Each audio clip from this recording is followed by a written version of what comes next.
It's time for the Onyx News. Extraterrestrials, time anomalies, dimensions, remote viewing, UFO.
Good evening and welcome everyone to the Central Region MUFON presentation for February 2025. I am sorry about that beginning intro.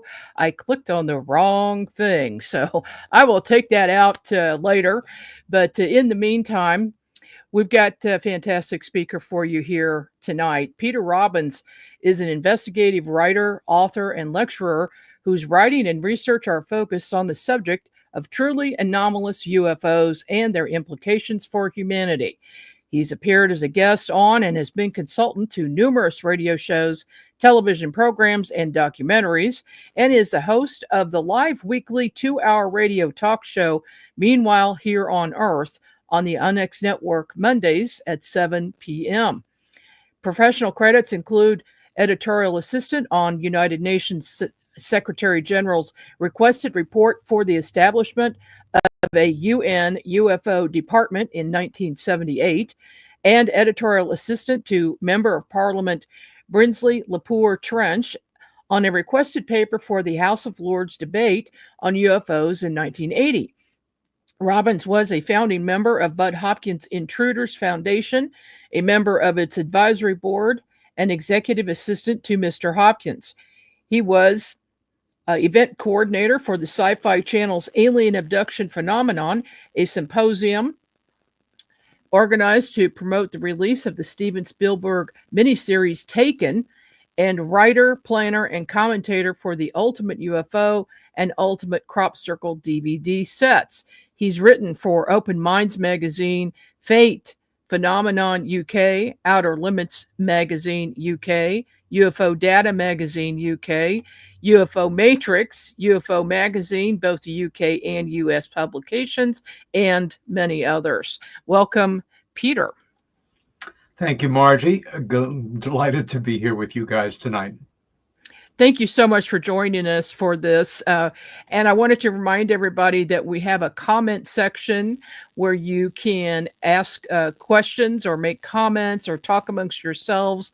And then at the end, after the presentation, we will open it up for questions. So, Peter, please take it away. If you're seeing the screen that I'm seeing, you see the title of my talk. And the images we're going to see, a number of them are what I would call orphan images. I am as confident as I can be that they are authentic, but I cannot establish that the way I will with the lion's share of these images. About a year ago, I became reinterested in images that had been taken over the decades of the surface of the moon and then Mars, and then on Mars via our wonderful little lander robots. There were a number of them that from the get-go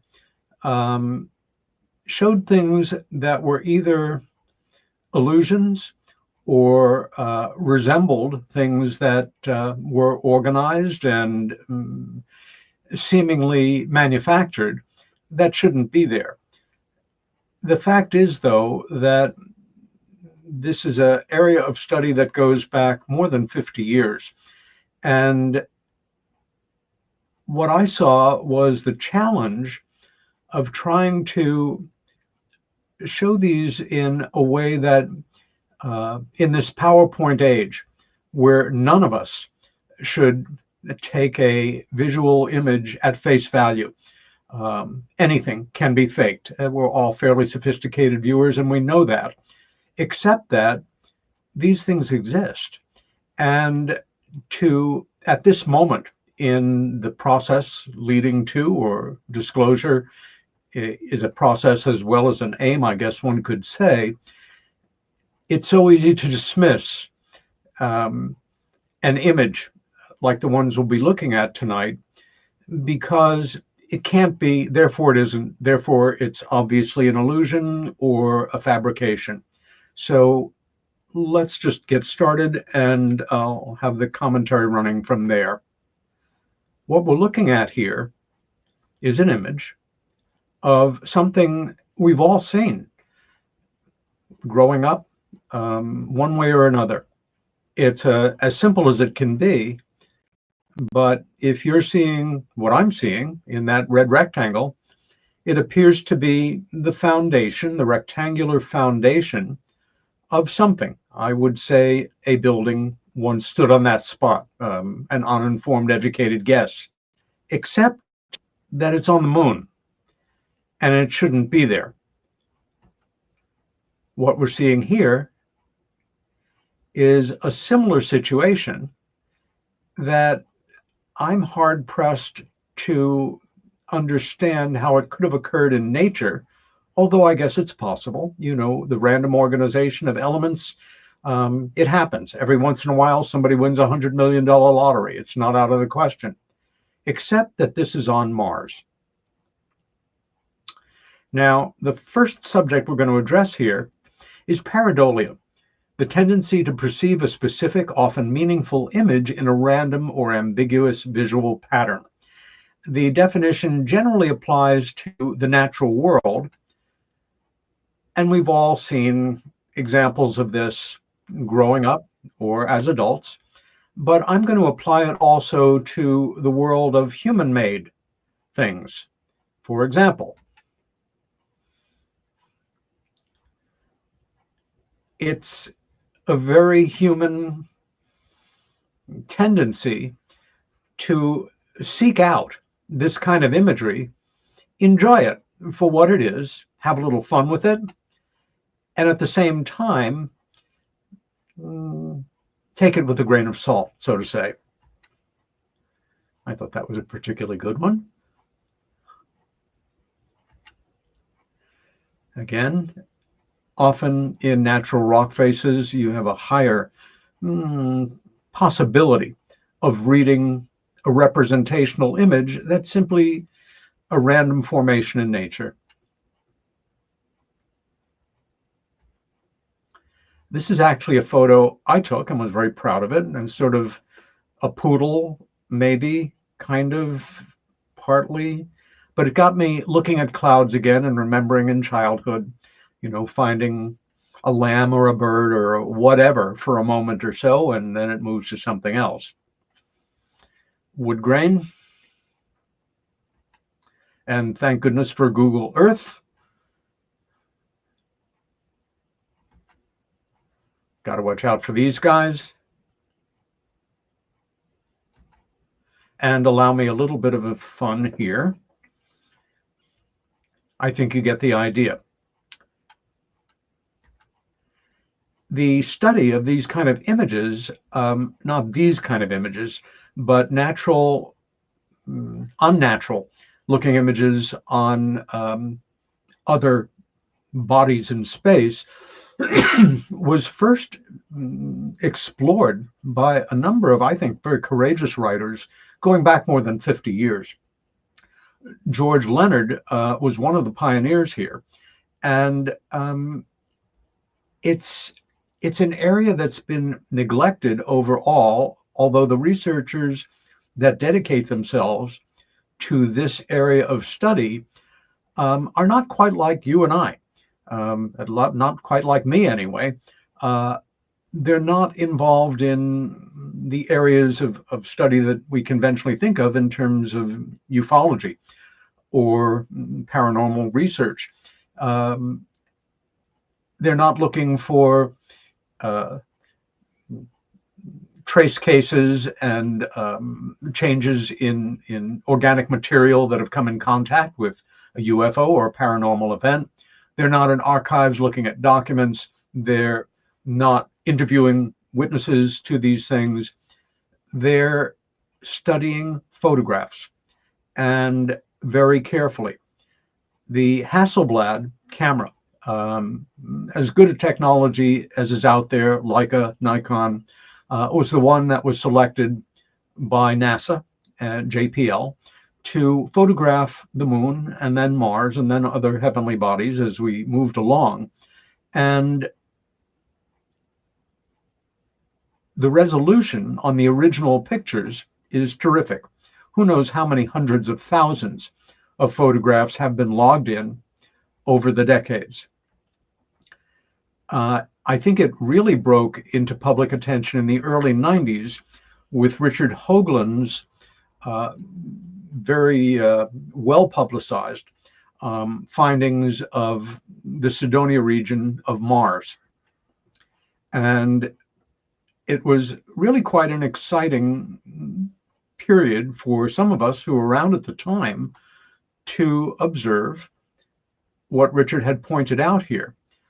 If this is an illusion, this face, as I recall, is about 5 miles long, 2 miles or so wide, and half a mile high. That is quite an extraordinary construction. Of course, we have no way of dating these things, but if this was real, well, it's a paradigm shifter. It's as exciting as things could be. And right now, we're looking at these images as captured by the Viking mission, and we are seeing the longitude, the latitude, the information on it, and this from one of the better websites on the area. If you look in the lower right there, it's Mars Anomaly with a Y, research.com. But NASA rained on our parade and said, well, it's really not this that you're seeing. It's a play of light. It's a trick of the camera. It's really this. And I remember thinking, oh, that's very depressing. I really wanted it to be this. But, you know, I'm open to all possibilities, even ones I'm not thrilled about, and basically accepted this explanation and, you know, went on with my work, which was very, in a very other area of study. But over recent years, I have been rethinking and wondering, is it possible that NASA may have, well, pulled one over on us? It's not out of the question, as far as I'm concerned, that it is this, and that it may be this. So, what is really going on the surface of the moon? The photos we're going to see immediately here are copies of copies in some cases, and without the provenance that earlier, the Mars Cydonia region had. But I take these ones seriously. And you'll notice here that slight diagonal area of tracking in the middle across the photo. Is that natural? Maybe, but there's something just a bit too organized about it. But I'm certainly willing to admit, you know, I want it to be something else, that kind of pareidolia reflex. So, as Stanton Friedman, the late great, used to say, it's in my gray box. Now, here we have something different. I'm not sure if you can see my cursor here, but if not, just look at the center of each of these 3 craters, and right over here in the 4th crater, you have a perfect little white circle. there's no natural explanation for that in a crater. And I have to read that as either a very powerful light source or possibly a dome. There are a number of areas which, again, may or may not be natural. I don't know that enough about the geology of the moon to say that that shape in the center at the top is natural or just a bit too rectangular and might be a huge construction of some sort. The same for the L shape to its left, and possibly this. If this is authentic, and I think it is, and I may be wrong, those images in the lower left do not belong there. And even with the odds of meteor strikes, to get 3 in a row, equidistant from each other, each one again with that quirky light source, or is it a tower or a construction? It seems to be pushing the limit of probability. This, even more so. Take a moment to study it. I just don't get how these configurations that we're seeing happen in nature. Also over here in the lower right, is that a huge, we're not sure whether we're reading an image that's convex or concave. Is that a depression or a dome? This one, once again, if this is authentic, we have a problem. Not you and I necessarily, but NASA and JPL and the forces that be that would like us to think that there was never any massive constructions on the moon. And even more so when we study this enlargement.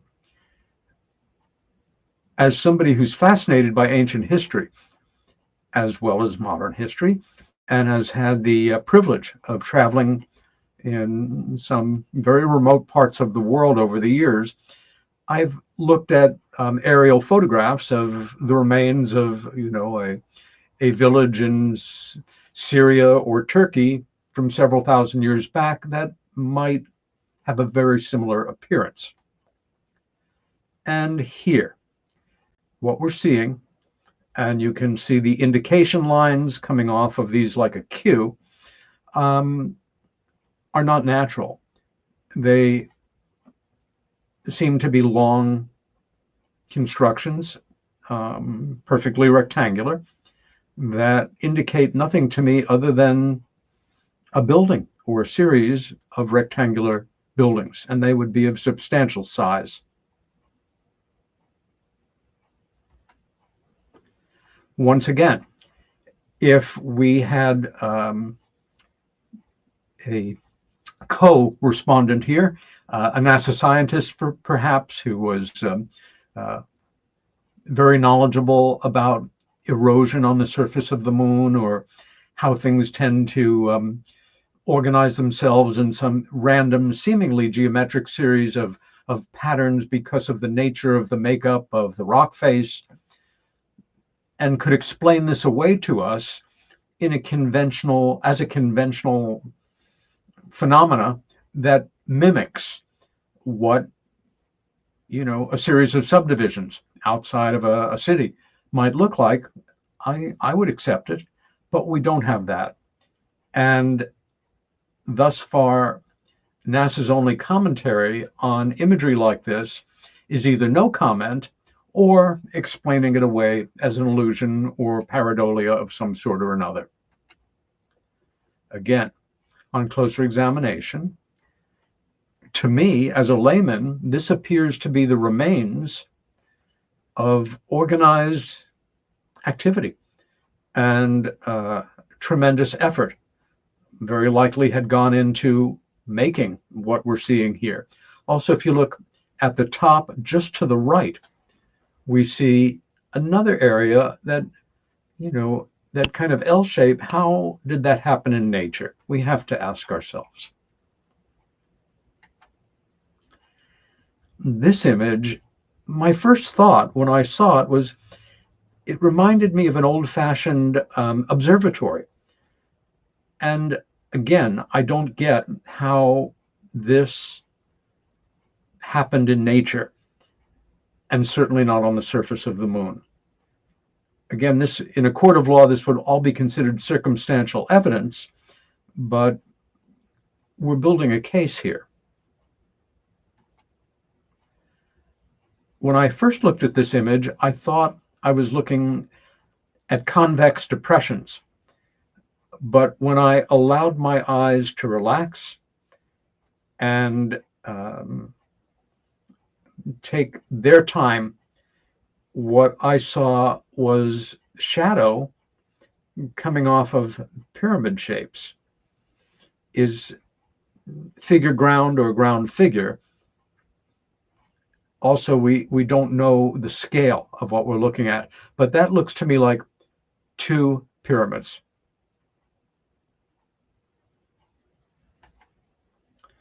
And that certainly looks like the remains, after possibly thousands of years, of a pyramidal structure with, again,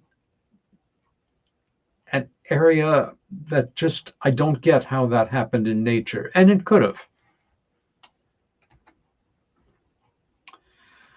Okay. This is one of the very first images we have of anything like this. And you see what looks like, it's a series of enlargements of the same image.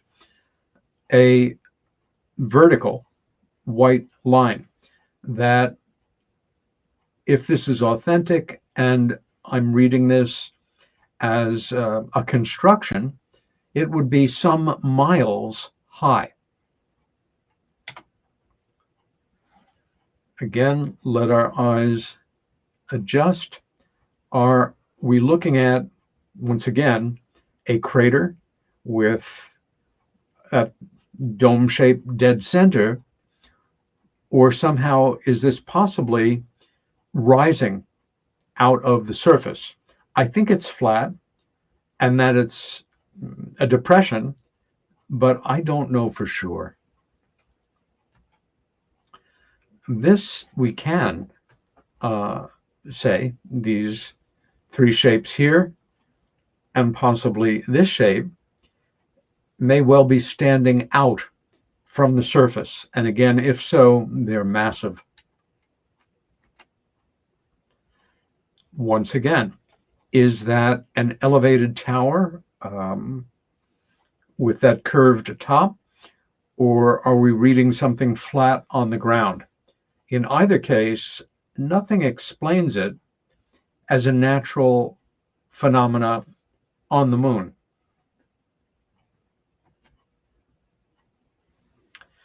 And once again, just seeing these four shapes from a different angle. But this is an officially released NASA photograph, of course, with no commentary, understandably. Now, as I began to study this material, I thought it's not out of the question that someone who wants this to be real and who maybe feels a small white lie in the service of a great truth, because I'm sure I saw stuff that doesn't belong there, that I'm going to fudge around with this image and make it look like something it isn't. In fact, I did start to see a number of images with evidence of tampering. However, there's no question in my mind that the tampering was done in-house, that it was not the work of some slightly less ethical researcher or investigator. It was the work of NASA or JPL. And this is a good example of it. This fusion of this shape here, that is not some natural phenomena of the photograph or the material. You can see how it extends out into different areas of the photograph. That is intentional softening of imagery that somebody does not want us to see. And there's no other explanation for it. Again, it's well established that we can see areas of the surface, as we should, but when we look at these areas that are fogged, we are looking at something that was intentionally done to block us seeing something that is there. Right here, just that little shape that I'm circling, is that the top of a building or something natural? I have problems with small details like that. Can say the same about some of what's going on here, but I believe I may be pushing it a little bit. At the bottom, once again, an intentional fusion of imagery. We also see it here. And then what the heck is this long vertical plane here?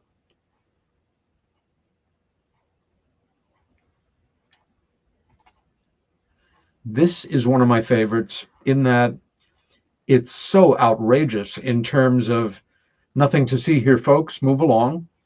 And you'll notice these horizontals. This is architecture that isn't completely covered up.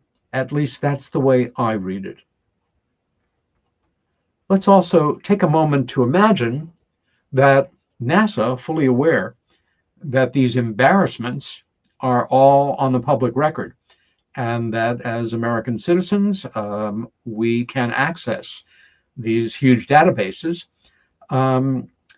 There are employees who were assigned to do what we're seeing here. My first question would be, how many employees within NASA could be spared to do this and had passed the tests with the necessary security clearances to know that there's stuff going on the moon?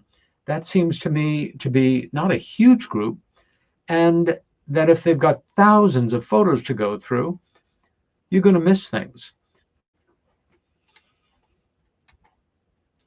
Once again, two seemingly massive structures.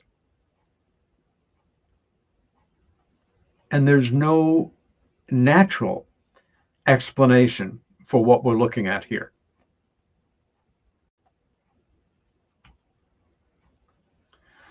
Lower left and lower left. Also, I should say personally, my dad was a jeweler.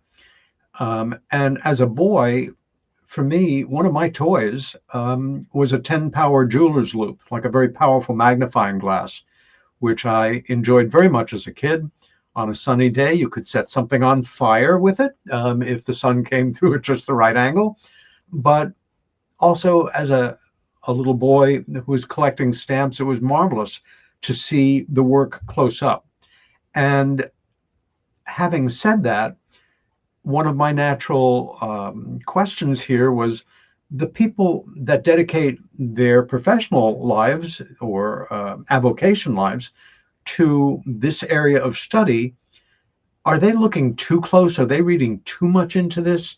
You'll see sometimes that they will describe in this website, the MarsAnomalyResearch.com, which I highly recommend. They're talking about buildings and factories and things, and I thought, well, that's just silly. But wait, there is a problem here. This doesn't seem to make sense to me. And again, somebody is working hard for us not to see what's going on in those obfused areas. What we're about to see is a fully authentic photo. I have to go to reverse imaging website to get its longitude and latitude, and it's a picture that's been around for almost 50 years. This is on the moon, and what the heck? That straight vertical line would measure more than 20 miles long. What are we looking at? Also, for the record, for me, those two craters are just a little too perfect. And that's the way some craters are, maybe. But what are we looking at there? And we move on. Mars. We have two kind of generations of photos coming off of our explorations. One is one's photographs that were taken from our technology circling the red planet, and sometimes from 50 miles up or more, but wonderful Hasselblad camera resolution. And then again, once we started to put landers on the moon, we are down there and dirty. We are right on the surface. So we're going to be looking at surface features as well as what I can only describe as objects that don't seem to belong there, pareidolia or not.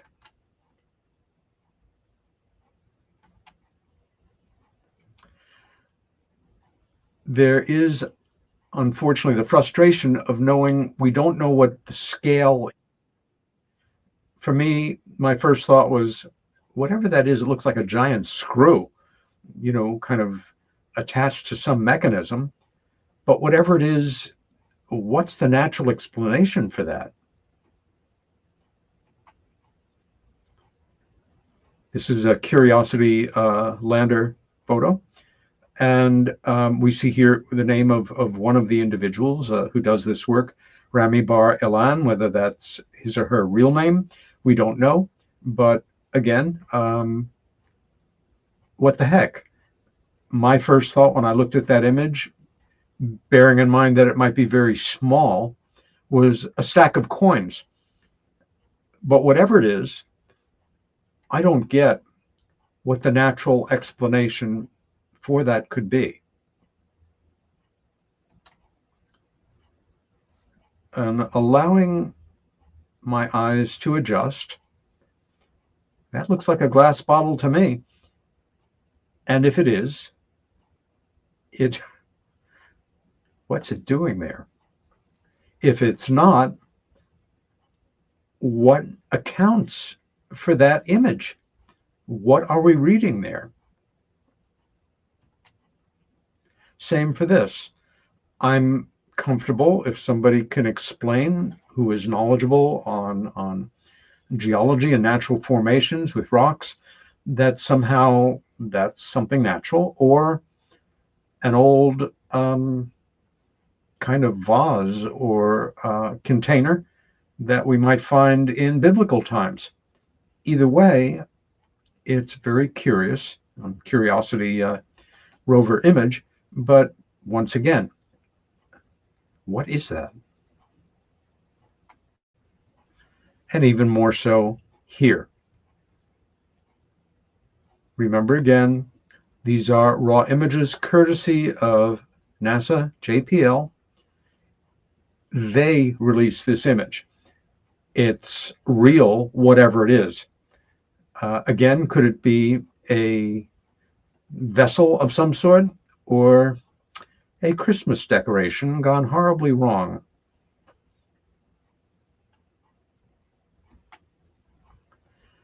Now, this little bit of flotsam is something we've all seen on Earth. It sure looks like a piece of, plastic from a roll of drop cloth or a packaging of some sort. I am willing to say maybe the photo was taken close enough to the rover or the lander. Somehow this came off of it and this is ours. Okay. But I don't get how that would get ripped off and end up on the surface there, but that's just me. Same for that shape to the right, sitting in what looks like, a piece of corroded wood, but could be a rock formation. I don't know enough to say no. This is where we begin to have really big problems. Looks like a dumpster to me, but whatever it is, that's a real something. And there's no explaining it away. Is it ours from some previous mission or part of something we sent up there? I guess there's a chance of that. Another thing about these photos that's fascinating is that they occasionally pick up imagery in the sky, like that shape to the left. Although dead center, or just above dead center in that photo, it looks like we're looking at a circular dark object sitting on the ground. And as it says here, visually diffuse large globe-shaped object suspended in air just above terrain at left. Once again, those ain't ours.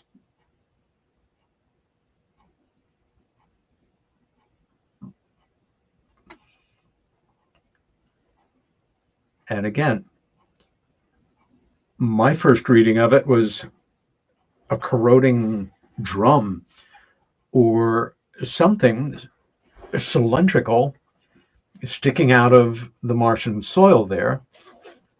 Again, if this can be explained to me as some aspect of natural formation, I'm fine with it. But I don't get it. It just looks like it doesn't belong. And this thing,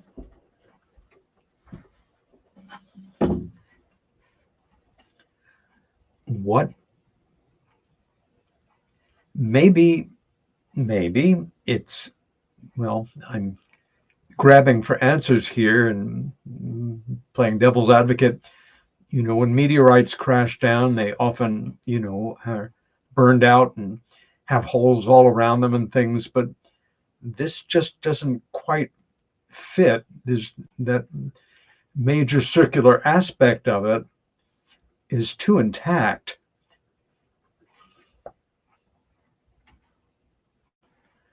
And another, what the hell?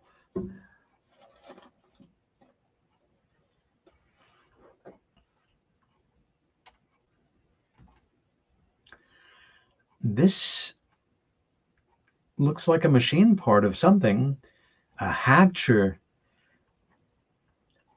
I just don't get how this is a natural formation. Nor this. And are we looking at a shadowing effect on the left? I don't think so. It looks like an opening, because when we look at, I'll call it the floor, we see that it extends in.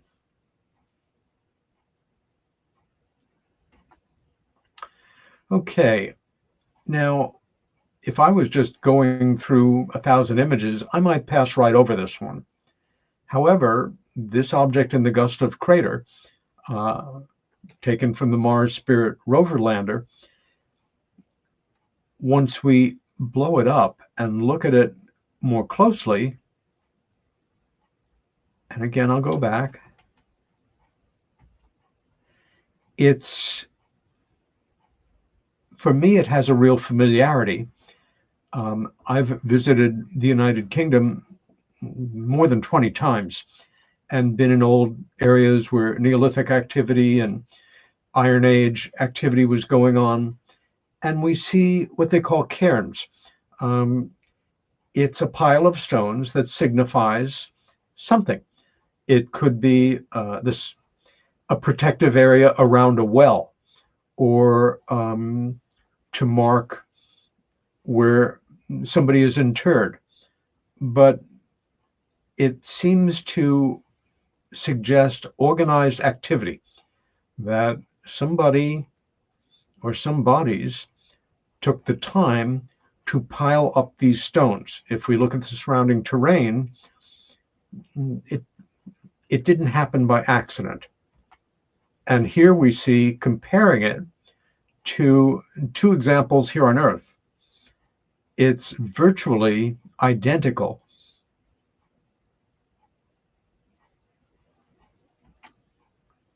An intriguing one here, the object seen seems to have two lights on it. And again, there it is in the middle of this plain, Eagle Crater. Another thing I really appreciate about the Mars anomaly framing is that we get the exact longitude and latitudes and missions, etc. There it is. Looks sort of like a vehicle stuck in the sand to me, but I'm just reading it in a pareidolic sense of trying to organize it and understand it. But yeah, they felt the same way. Anomalous upright object with two headlight-looking light sources emanating from it. What the hell? Is it ours? Maybe. Maybe not.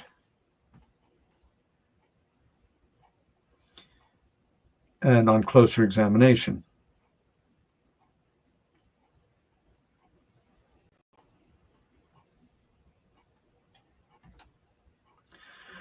okay, this one on closer examination seems to resemble a statue of a human type form, but of course that's impossible, right? And that light, what is that light? Picked up by the lunar lander here. NASA explains it away very effectively.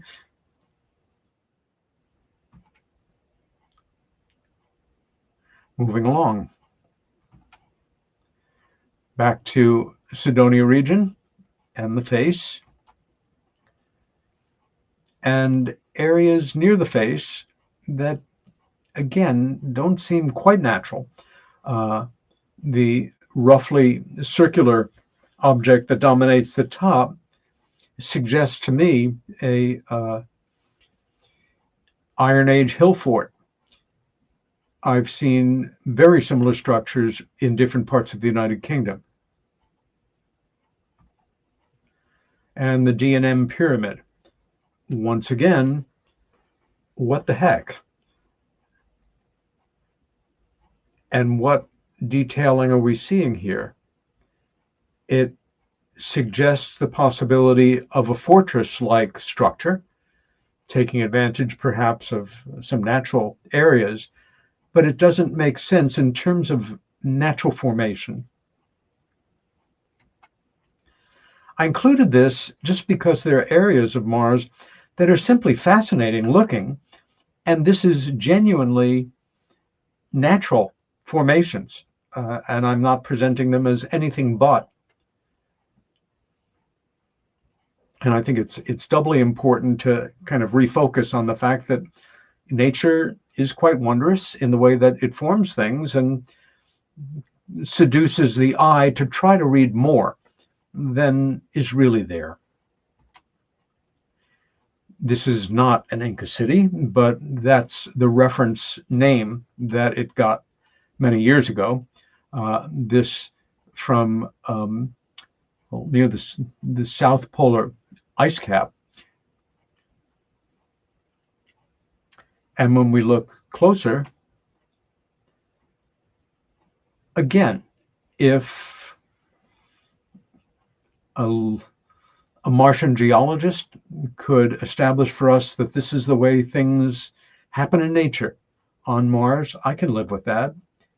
But once again, there is a suggestion of organized activity thousands of years ago that's eroded down, or tens of thousands or hundreds of thousands. We have no way of dating the images that we're looking at.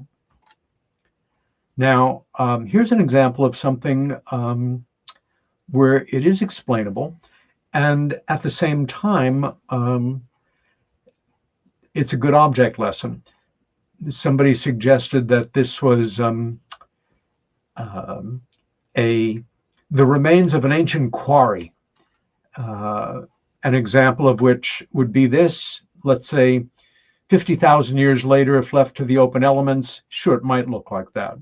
Except that when we go wide angle, we see this is simply the natural terrain of the area, as far as I'm concerned, and is explainable in that sense.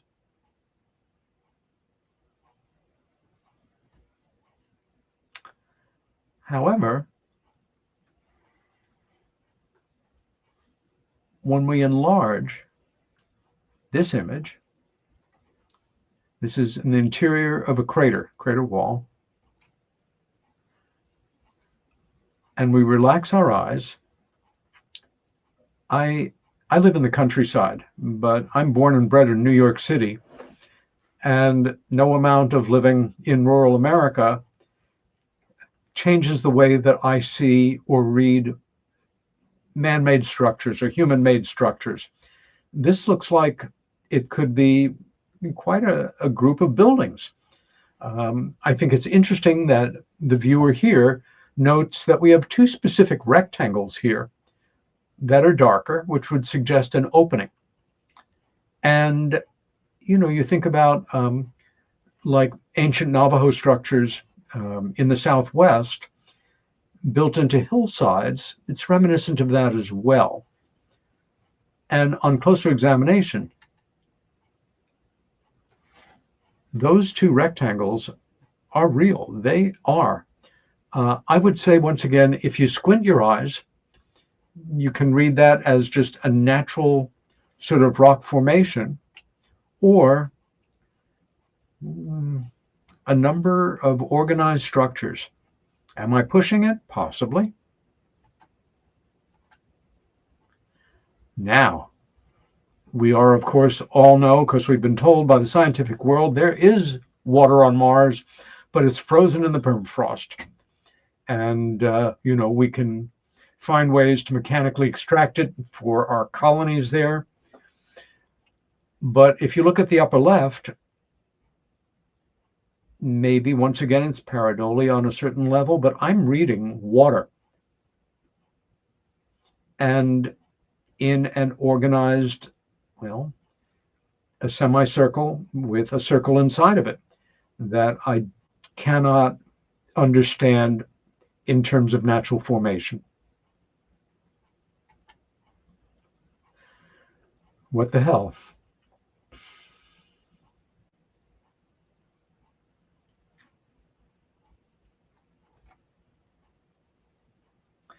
Now we come to a whole nother area.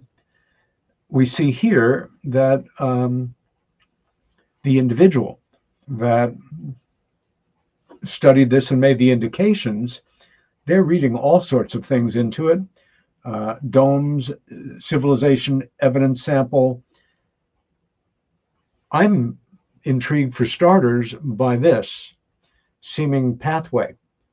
And we have these tubular kind of structures on parts of Mars that do seem like conduits for water or individuals or transit. Once again, we also see a softening of imagery. This is not natural. Somebody has gone to a certain amount of trouble to fuse the detailing in all these areas. And the more we look, the more, what is that little ridge there? And these very bright areas along this, we'll call it a transit line. If that's natural, I have no idea how.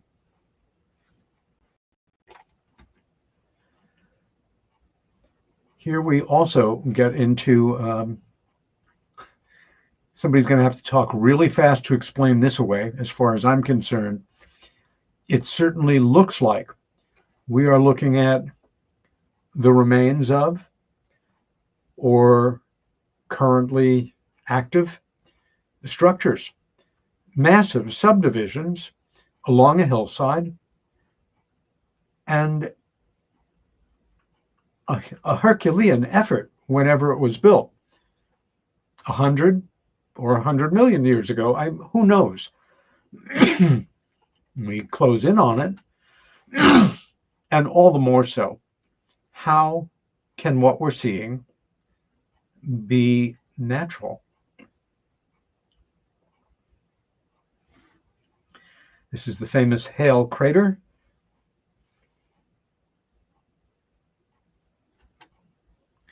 Okay, this is one that really put me over the edge, that I wasn't seeing things in the hallucinatory sense, and that, again, as an urban person, you can take the guy out of the city, but you can't take the city out of the guy.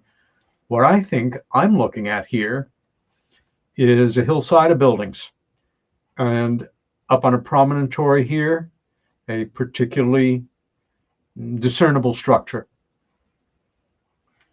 Now, I would have to back away somewhat from the researcher here identifying it as a mining or manufacturing facility. I think that's purely speculative. But for me, what's not speculative is that this is not natural. Look at this. And again, I ask that you take a moment and squint your eyes slightly, and then look fully on it. This is organized activity. These are buildings, as far as I'm concerned. This image, 50 years old. Well, not 50 years old. A fellow named Mike Singh quantified this and put it out on an Arizona education, with an Arizona education identifier for himself. And if Mike didn't do anything to mess around with this image, we don't even have to go any further. This is not natural. This is a series of constructions. Okay.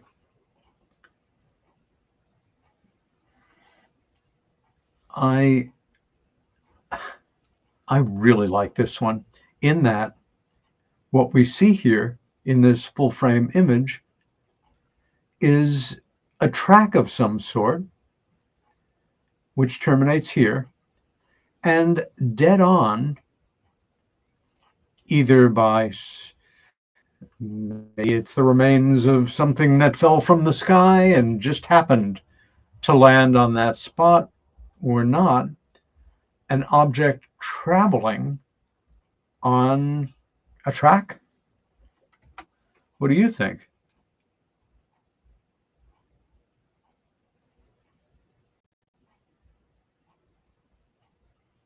This was isolated by a German researcher.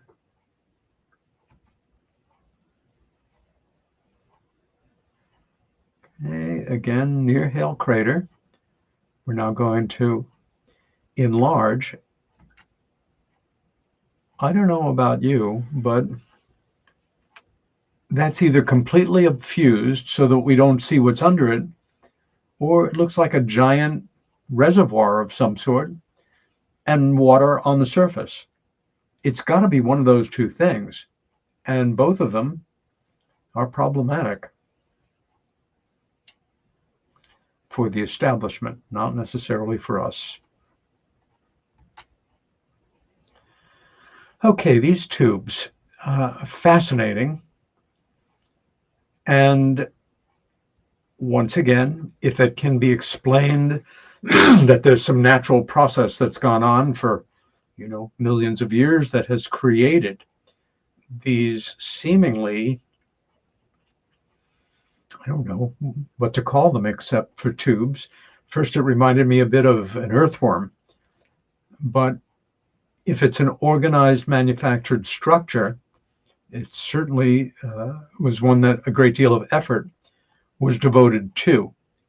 And whether or not it's a conduit, for water, or for organized passage of beings and material, we can only make our best educated guesses at. Again, a certain amount of speculation here, but heck.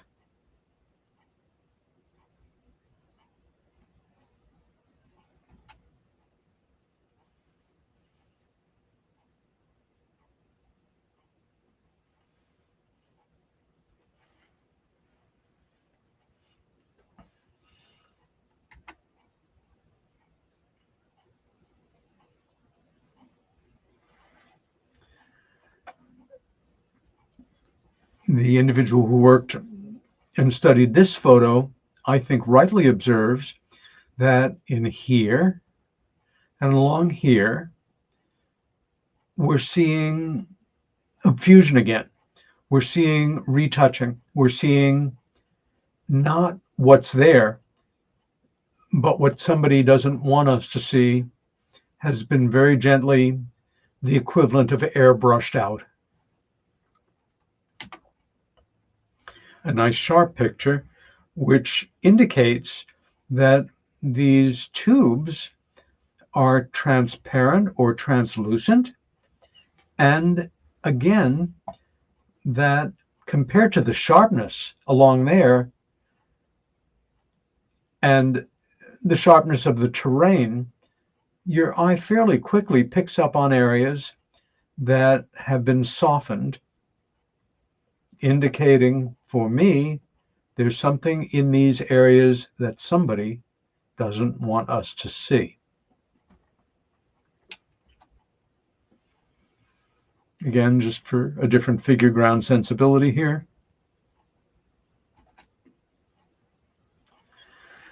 I would have to agree here that that is a mass of light. It's not like it's reflecting the sun. I don't believe that. And that these things are probably extremely large inside. It also may or may not indicate a construction technique of armatures and this translucent covering. But nothing here suggests something that happened in nature that I can understand as such. And more of the same.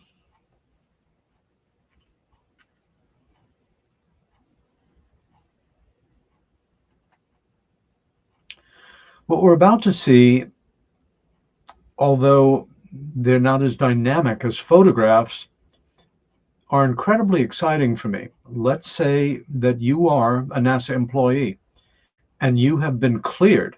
You've got the security clearance now. You know there are organized structures. I keep wanting to say human-made, but I can't say that because I don't know, but that somebody made. And you are charged now with removing them. And you don't do a perfect job, or you figure you did enough and you've got a lot of other ones to get to, so you move on. For me, this is one of the most exciting photographs in this grouping. What the hell? You see what we're looking at. Somebody didn't finish the job on this one.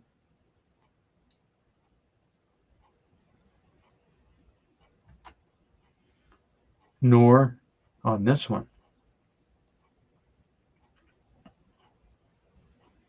I also have to question those three circular shapes. How did they happen in nature? But this is the goods. Again, German researcher was the one to establish this.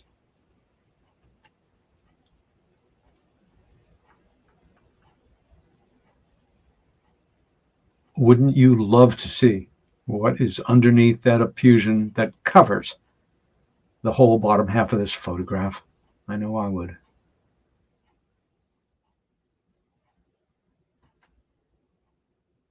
Doesn't get much better.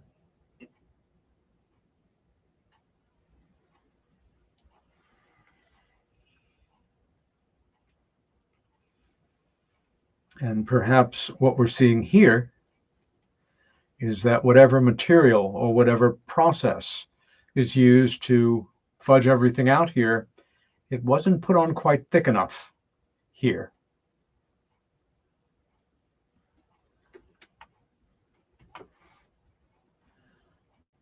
Moving on. Now, when I first saw this image, I thought, oh, I don't even know if that's real, for gosh sakes. It could be anything, and certainly it could be manufactured, photoshopped, and who knows if it's even on Mars. But it does seem like an organized opening in a rock face. And unfortunately, for NASA JPL, here is a very similar one taken by Mars Curiosity rover in 2013. Is this some accident of nature? I don't believe so.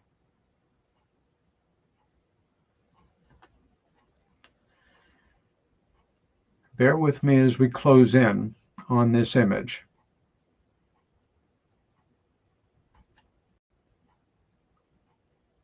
Blue arrow suggests a rectangular structure below what is sitting on top of it, indicated by the red arrow. Is that an illusion of some sort, or is it the top of a cross? Well, here it is again. Now let's remember the cross is about as simple a symbol or shape as we can create, and certainly existed in pre-Christian times. But I have to question how that could be natural. It looks like a freestanding cross, and for me, equally interesting, the question mark area, what the hell? What are those little perfectly spaced dots? Are they geodesic type domes? Also, what are we not seeing here? We're here, but nobody covered that up or that. There's stuff going on here. Closing in a bit more.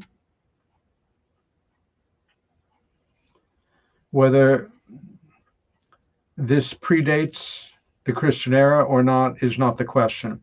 That is a freestanding cross on Mars that looks like it may be sitting on top of a rectangular structure,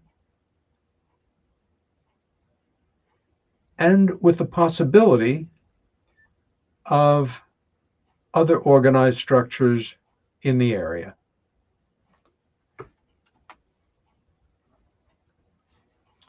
Again, is that natural? Are these formations natural?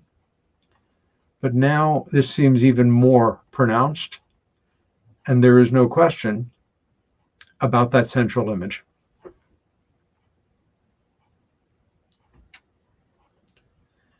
Leaving that in the dust to a degree, and let us strap on our best anti-pareidolia sensibilities here and be as critical as we can sure, maybe that thing that they're calling a statue is just a random formation of nature.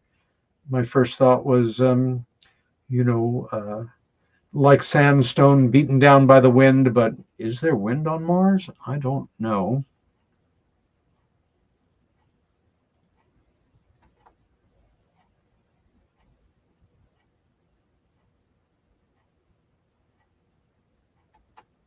I think we have a real problem here. I began my professional career as an artist, a trained painter and sculptor. I taught painting at the School of Visual Arts in New York for a dozen years. I collect art. It's an important part of my life. And that damn thing is a sculpture, as far as I'm concerned, of a human form. And there's no getting around it.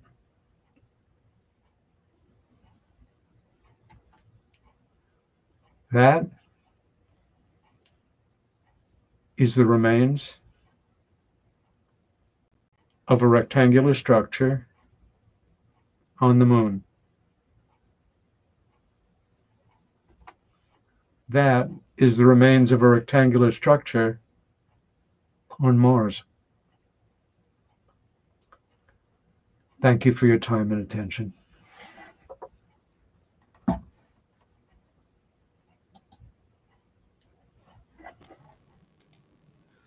Thank you so much, Peter. That was absolutely fantastic, as usual. That was an amazing presentation. I'm going to open the floor up to questions or comments. Yes, If sure. anybody wants to send a message in the chat, I will relay that. And I'm just going to pop some of these comments up because everybody was talking while you were presenting, Peter. Good. Got this one. Have you read this book, Dark Mission? No, I haven't. I knew Richard back in the day. I haven't seen him in some years. In fact, I heard him speak several times when he was starting out at the United Nations, where he was taken very seriously. But no, I haven't read Dark Mission. I haven't either, but I'm going to have to now. No. Poindexter says some craters might be excavations. What do you think about that? I think based on what we've just seen, sure, why not? Essentially, these pictures change all the rules.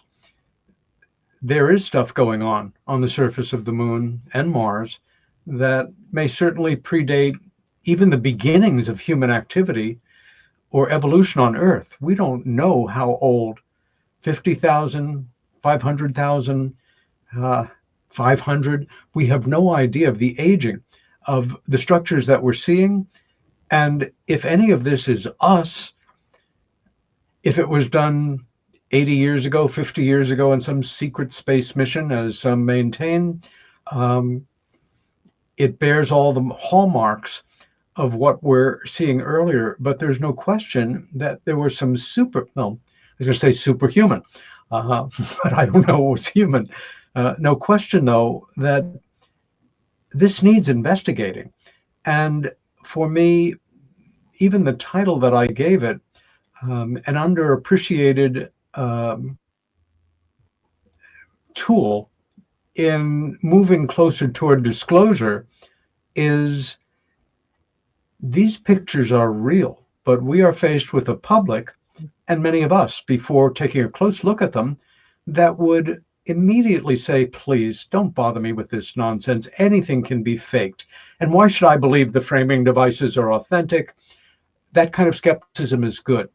But I've done enough research into this to understand that we've got the longitude, we've got the latitude, we've got the mission number, we've got the date it was photographed on.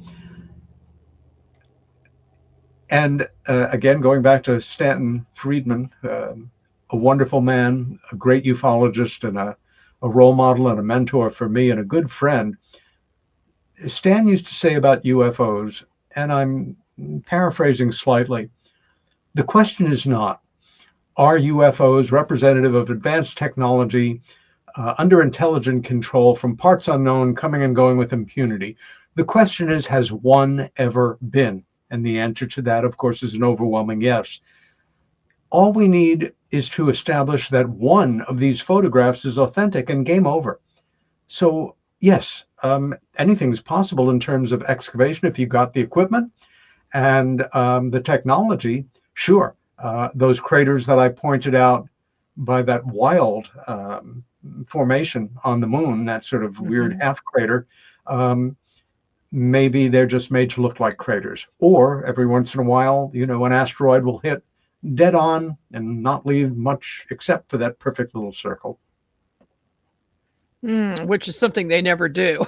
So, I mean, there was an interview, and I cannot remember who did the interview, but there was a woman who used to work at NASA, and she came forward. She was a whistleblower. She said she was one of the people who photoshopped the images before they were released to the public. So we know that that's definitely going on. I mean, it's obvious from the pictures anyway. And wouldn't she make a remarkable witness in the next House of Representatives committee? Yes. I'm maybe some of you can do some thinking out loud with me, or maybe one of you will be the one to pick this up and move it forward. I have to stress here that everything you've seen, although I've organized it and I'm bringing it to your attention, it's not original research. I'm taking other people's material, not taking credit for it for myself, but only for organizing the material and showing it to you as well as I can in as grounded a way as I can. But if you're interested in this, there are quite a number of websites besides marsanomaly.com. All you have to do is begin by using your favorite search engine, type in Mars Moon anomalies, and you will start to get sites that you can go to, and some more credible than others. Again, I appreciate marsanomaly.com, and that's with a Y as opposed to IE, because we do have all of the technical information in the framing that can be used to check it against NASA's JPL's photographic database. Okay. And is that an opportunity, the JPL database? Is that open to the public? At this point, I don't know, in part because of this wonderful group of people that have caused a certain amount of embarrassment to NASA, which is doing its best now to, I just assume let other people look at things for hours and hours and then give us the photo. It's a matter of time. Carl says the size of the structures on the moon makes him think that people were huge. What do you think? I think they're massive. And again, these tower structures, a number of people better informed than I am estimate some of them are more than 20 miles high. This is insane. Wow. The tallest building on Earth, I guess it's in Dubai or wherever, is close to a mile high. And that's, when vertical efforts that we've successfully achieved on Earth. Yeah, indeed. So we're dealing with, technologies beyond our understanding or our grasp that may be beyond prehistoric. Yeah, when you think about the possibility of there being very, very, very ancient civilizations on Mars and the moon, and where did they go? Did they come here? Are we them? There's all of these questions that remain unanswered. But right. Peter, thanks to you and your dedication and to this subject. And I know that this sort of thing takes a lot of research, so we really appreciate it. It's my pleasure and my honor. Well, with that, we are done. Everybody in chat loves it. And I checked over on YouTube, and we have a bunch of people watching on YouTube. This will be up forever. So if anybody wants to watch it again or share it, please I'll add one thing in closing. I gave a presentation much like this at a conference in Hull, England in September. And one of my co-speakers was Whitley Strieber. Whitley and I have been friends since 1987. And I'm very proud to say I was the very first person to read the manuscript for communion, other than Whitley's late wife, Anne, who edited the book. I was the person that he asked to read it. And if you don't believe that, ask Whitley. But we reconnected. We hadn't seen each other in some years. And it hadn't even occurred to me that somebody as knowledgeable as Whitley Strieber had no familiarity with this material whatsoever. And he was quite gobsmacked, so much so that a few weeks ago, we pre-recorded an episode of Dreamland, one of the great shows here on the UnX, and it will be on tomorrow, on the 14th of February, and then, of course, up on YouTube. And his reaction to some of this material was very gratifying to me. If anything, he was able to impress upon me, because I had just gotten so used to doing this over the past year, that it was very important. And maybe the biggest challenge we have now, the UFO research community, is how best to introduce this to the wider world. And what's the best way to introduce it to those members of our United States Congress who are currently seriously trying to educate themselves to the greater story of UFOs. I wish we could get that gal that you spoke with, who had done some of the retouching in the photos for NASA as a whistleblower. That would be wonderful. And again, Margie, thanks for the opportunity to me present this for the. Oh, you're cutting out a little bit, but it's good timing. Thank you so much, Peter, and thank you, everybody, for joining us today. We appreciate it. Move on, Central Region. We'll see you next time.